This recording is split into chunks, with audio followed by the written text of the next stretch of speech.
যদি প্রশ্ন করা হয়, বলুন তো নারী আসলে কারা, প্রশ্ন শুনে হয়তো বলবেন এ কেমন বোকা প্রশ্ন, এটা আবার প্রশ্ন করার বিষয় নাকি। অথচ এমন প্রশ্নের উত্তর পেতেই দ্বারস্থ হতে হলো আদালতের। এমনটাই ঘটেছে যুক্তরাজ্যে। আর নারীর আইনি সংজ্ঞা নির্ধারণ করে রায়ও দিয়েছেন যুক্তরাজ্যের সুপ্রিম কোর্ট।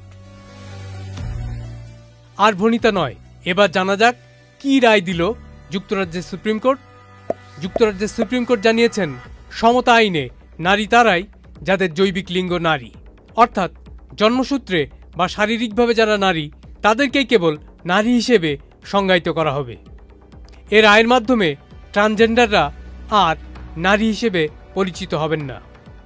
সেক্ষেত্রে নারীদের জন্য যেসব পরিষেবা দেওয়া হয় তারা আর সেগুলো পাবেন না। বার্তা সংস্থা রয়টার্স বলছে, এক ট্রান্সজেন্ডার নারীর দায়ের করা মামলার পরিপ্রেক্ষিতে আজ ব্রিটিশ সুপ্রিম কোর্ট এই রায় ও নারীর সংজ্ঞা নির্ধারণ করে দিলেন।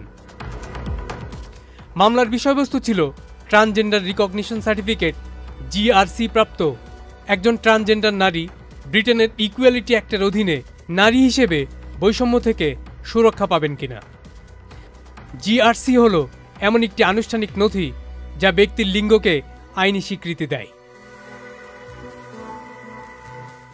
এই বিতর্কের সূচনা অবশ্য 2018 সালে স্কটল্যান্ড সরকারের দেওয়া একটি নির্দেশনা থেকে। সেখানে বলা হয়, যেসব ট্রান্সজেন্ডার নারীর কাছে লিঙ্গ পরিবর্তনের সরকারি জিআরসি সনদ আছে তারা আইনত নারী।